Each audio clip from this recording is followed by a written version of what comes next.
Ah, je me disais que ça avait sonné. Romain Bro, Charlotte, comment va? en chair, en os, ou plutôt en glam, en cheveux, en talons. Bah, vous Je me suis tellement surprenez au heureuse. saut du lit, hein, au saut du lit. Je leur ai claqué la porte au nez, c'est pas mal, non? Alors pour le room service, je t'ai choisi champagne. Qu'est-ce que t'en penses? T'aimes bien ça?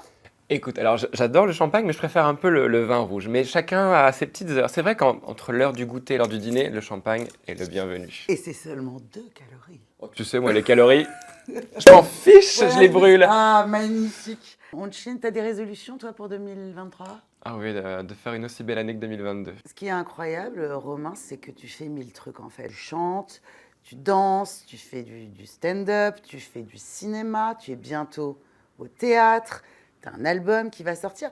Tu carbures à quoi, en fait? Bah déjà, je bois très peu d'alcool, même si notre tournage en dit autre chose. Donc une bonne hygiène de vie, Une très évidemment. bonne hygiène de vie, du sport, de la passion, de l'amour, de l'amour, de l'amour, de l'amour, de l'amour et de la folie Ouais. pour être libre et puis pour dire oui à tout ce qu'on a envie de dire et puis on fait les choses comme elles viennent. Ton éveil artistique, la créativité, tu as commencé à l'avoir quand? Tu étais déjà jeune garçon? Je suis né comme ça. J'ai eu la chance d'avoir une maman qui m'a mis sur la glace d'une Ouais. patinoire à l'âge de 3 ans et qui m'emmenait tous les week-ends faire un coup à gauche, un coup à droite. J'entendais la musique, je voyais des costumes qui brillaient. À la maison, il y avait des rouleaux de tissu, des bijoux. Elle est toujours tellement belle et mon père qui l'encourageait avec beaucoup d'humour. Enfin, j'ai une famille extraordinaire.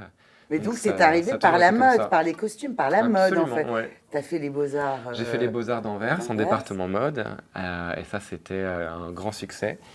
J'ai été très bien placé dans ma promo. Après j'ai Ouais. ouvert un très grand magasin en Belgique, puis en France à Paris au Carreau du Temple, où on a été élu la 10e meilleure boutique du monde par le Wallpaper. Donc tout de suite très reconnu, beaucoup de voyages, beaucoup de connexions. J'ai établi un très beau carnet d'adresses avec tous ces voyages. Et à travers ça, j'ai fait des costumes pour la danse contemporaine et le théâtre. Pour les gens qui étaient sur scène, mais toi, Voilà. tu as très vite eu envie d'aller sur scène. Bah, envie, oui et non. C'est ces gens avec qui je travaillais qui m'ont dit, mais Romain, tu veux pas faire ça avec nous, faire ci, ou peut-être essayer ça, ou... Et moi, j'ai toujours dit oui à tout ce qui m'amusait, donc Ouais. ça allait très vite. Et c'est un ami à moi qui s'appelle Jérôme Marin, avec qui j'ai lancé Madame Arthur d'ailleurs après, qui m'a dit, ah, je veux bien chanter pour ton défilé, mais à la fin, tu viens chanter avec moi. Et c'est la première fois que je chantais devant un public. Et c'était magnifique, j'ai adoré. Et quand je regardais les vidéos, je me dis, bah, en fait, je chante pas si mal que ça, c'est audible. Ouais. Et quand on a ouvert Madame Arthur, il m'a dit, mais tu vas pas faire juste le sex symbole qui va à gauche et à droite, tu vas aussi chanter sur scène avec nous. Et c'est Jérôme Marin qui m'a poussé à faire ce métier et je le remercie encore aujourd'hui. Parce que sans lui, bah, je serais pas là. Dans les années 90, t'avais quel âge? Dans les années 90, j'étais bébé. Je te parle des années 90 parce que le premier qui a vraiment fait bouger les choses, c'était Gauthier, en faisant défiler ces hommes très virils dans des corsets. Est-ce que ça t'a révélé pour devenir ce que tu es aujourd'hui? Tu aimes bien te revendiquer, enfin, gender fluide, c'est-à-dire Absolument, n'appartenir à aucune communauté C'est et vrai. être libre, en fait. Jean-Paul Gaultier a été un énorme mentor pour moi. Parce que, pas peut-être. Bah, lui, je me rappelle quand il y avait cette espèce d'énorme défilé au Stade de France où il est venu Ouais. saluer en kilt, les cheveux décolorés. C'est une figure, c'est vraiment un personnage. Mais c'est son travail, c'est sa démarche de faire de la mode si féminine sur des garçons qui avaient l'air si masculins et en même temps androgynes et très assumés. Ça m'a donné une entrée dans ma vie en me disant, ah tiens, il y a des gens qui sont peut-être comme moi, je serai plus tard. Alors aujourd'hui, tu es complètement assumé, tu es sublime, que ce soit en homme, en femme, en comme tu es. Ta grande chevelure rousse. Je me disais, est-ce que ça a toujours été le cas? Quand tu étais petit garçon, on sait que les cours de récré, c'est un peu la jungle, on va pas se mentir. Est-ce que tu t'es senti à un moment, parce que par exemple tu étais roux, est-ce que tu t'es senti malmené, différent? Est-ce qu'ils étaient gentils avec toi? Bah, j'essayais tout pour l'éviter. Parce que j'en avais très peur. J'avais très peur de la violence entre enfants. Pour moi, c'était les seuls gens que je côtoyais. Et ça me faisait toujours très étrange. Et ça me faisait vraiment bizarre de voir ces gens qui se mettaient des bâtons dans les roues. Et moi, j'étais un petit peu celui qu'on appelait la fille, le PD, carotte, tu pues, enfant du diable. Un Parce peu que voilà. souffre-douleur alors. Bah, j'étais celui qui était choisi à la fin quand il fallait monter des équipes au sport, celui à qui on disait mais non, les vestiaires filles c'est à côté, les toilettes filles c'est à côté. Mais là, tu le dis en souriant, ça a dû être très dur. Mais parce qu'aujourd'hui en le disant ça m'amuse en fait parce que je me dis mais oui pourquoi je suis pas allé à côté en fait.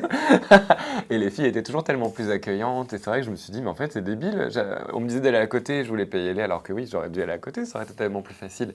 Mais c'est pas eux, c'est cette société qui nous font dire qu'aujourd'hui un petit garçon va chez les garçons, alors que si le petit garçon il veut aller chez les filles, pourquoi est-ce qu'il ne pourrait pas aller chez les filles? C'est ça, mais là je trouve qu'aujourd'hui la société elle a fait a beaucoup de bougé. progrès. On n'y est pas encore, hein, mais Ouais. j'espère y arriver un jour. Est-ce que dans ta manière de ressentir les choses, dans tes émotions, tu sens une différence selon que tu sois habillé en homme ou en femme? Alors de moins en moins. C'est très drôle au début quand je me suis découvert cette facilité et cette envie de me travestir. J'avais vraiment l'impression d'être une femme. Je voulais ressembler à la femme que j'avais en tête, cette actrice, années 70 ou années 40 américaine. J'avais vraiment mes références. Mais au début, c'était une armure. Et en fait, chaque année, j'enlevais une partie de mon armure et je les mettais à mes pieds. Et c'était un signe de paix avec moi-même et aussi avec les autres. Et de plus en plus, en fait, je me retrouve à être juste né garçon et habillé et maquillé de manière féminine. Quand tu en as envie, en Quand j'en ai fait. envie, mais c'est la féminité qui est en moi qui ressort. Et c'est Ouais. pas juste moi qui ai envie d'être une femme. Aujourd'hui, là, je ne suis pas une femme. Je sais très bien que je ne suis pas une femme. Même si aujourd'hui, il y a d'autres personnes qui pourront me dire mais Romain, tu es plus femme que femme, tu es plus Ouais. femme que les autres femmes. Je dis non, je suis plus féminine, je suis un garçon très féminin et quand je sais me féminiser, j'excelle dans cet art de la féminisation. Et c'est ça qui m'excite. J'ai plein de fétiches, le corset, la lingerie, les talons, la chevelure, le maquillage. C'est des choses qui m'excitent, les objets, les allures qu'on peut donner. Et c'est vraiment dû à ce cinéma d'antan.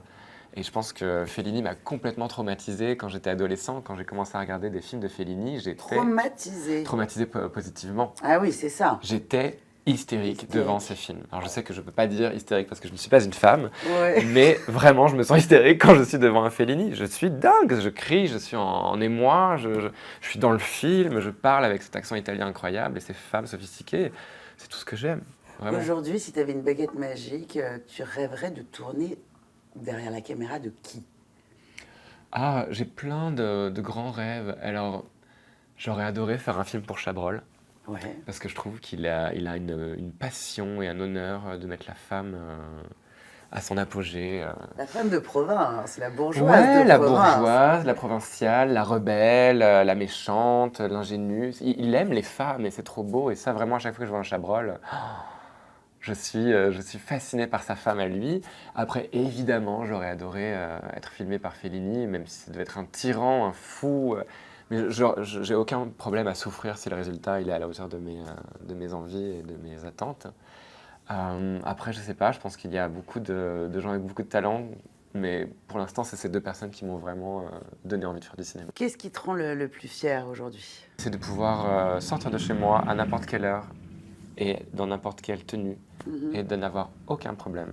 Tu n'as vraiment aucun problème Je parce n'ai que aucun problème aujourd'hui. tu avais dit, voilà, tu avais dit avant, je comprends maintenant certaines femmes, Oui, dès que je m'habille en fille, je me fais emmerder. ouais. Mais j'ai trouvé les clés pour me faire emmerder sans que ce soit impactant pour moi. J'ai un bouclier qui s'appelle l'aura positif Oui. et le sourire et le confort de soi-même, avec soi-même, qui m'aide aujourd'hui à envoyer des non, je veux pas ça, je veux pas ça, je veux pas ça. Et oui, si on dit mais c'est quoi ça? Ou alors ah mademoiselle, mademoiselle. Tout ça en fait, ça ne me regarde pas. Ouais. Et ça me fait de la peine pour eux et ça me fait rire. Ce sont des gens qui ne peuvent pas m'atteindre. Et j'ai décidé ça en fait, que ça ne m'atteindrait pas. Et aujourd'hui, si quelqu'un me vient et ose me toucher, j'ai la voix et l'intonation et le regard qui fait qu'il ne va pas continuer son geste. Maintenant, les sifflements, les insultes, j'en suis imperméable, j'en ai rien à foutre, j'en ai trop souffert avant. Aujourd'hui, c'est Ça derrière glisse. moi, ça glisse. Ouais. La médiocrité ne m'intéresse pas. Est-ce que tu penses que tu as dû batailler plus que les autres pour en arriver là? Je pense qu'on bataille tous à sa manière. Alors moi, j'ai bataillé à ma manière, ce qui fait qu'aujourd'hui, je peux dire j'en ai chié pour en arriver là. Toi, les castings de cinéma, tu as dû forcément rencontrer des gens un peu sectaires, un peu pas... J'ai eu les couilles d'arriver à des castings sublimes et avec mon texte dans la poche et en mode ce rôle est pour moi. Et j'y allais et je réussissais ou je réussissais pas, mais en tout cas j'y allais en y croyant fort. Donc ça aide beaucoup aussi pour se sentir à l'aise. Mais en tout cas, tout me sourit, ok, et merci. Mais aujourd'hui, je le dois aussi aux gens qui m'entourent. Il y a toute une équipe qui est extraordinaire, qui me protège, qui fait attention à moi, qui me met en garde, qui me suit dans des moments comme celui-ci. Et c'est des gens qui pensent à moi, des gens qui prient pour moi et qui qui travaillent avec moi. Donc je ne suis pas qu'une seule personne aujourd'hui. Hein. Quand Romain Bros, c'est pas juste Romain Bros, c'est toute une équipe de rêve derrière. T'as un dicton, t'as un mantra qui t'accompagne? Oh bah, plusieurs fois dans ma vie, j'ai dit, bon allez, ce qui ne tue pas rend plus fort. Et cette phrase que j'avais entendue toute ma vie, qui voulait tout et rien dire, mais le jour où je me le suis dit à moi-même, je me suis dit qu'en fait, elle avait plein de pouvoir. Parce que vu que je suis encore en vie, j'ai le droit de tout réinventer à chaque fois que je me lève le matin. Et ça, c'est merveilleux, de pouvoir être artiste, de l'assumer et de se dire, tiens, aujourd'hui, qu'est-ce que j'ai envie de m'offrir? Mhm. Qu'est-ce que je vais laisser de la vie rentrer en moi? Parce que la vie est très généreuse. On a le droit de la voir positive ou négative. Moi, quand je me lève, j'oublie les problèmes, les problèmes d'argent, les problèmes de retard, les dettes, tout ça. Je me dis, bon, on va vers le haut, qu'est-ce qui se passe? Et en fait, il y a toujours des trucs drôles à faire, il y a toujours de l'amour à donner à des gens qui en ont besoin, de l'amour à prendre à ceux qui en ont donné. Enfin, c'est génial, il suffit juste de créer la vie comme on a envie de la voir et de se dire, allez, serre-moi, c'est mon cadeau, c'est ma vie, je vais la peindre comme j'ai envie de la peindre. Tu vois? Je vais garder ces paroles pour mon 2023 à moi. Vas-y, je te les donne. Merci Romain. Bah, avec plaisir. C'est tout, c'est déjà fini? Ouais. Oh non, j'en veux encore des questions jolies, moi.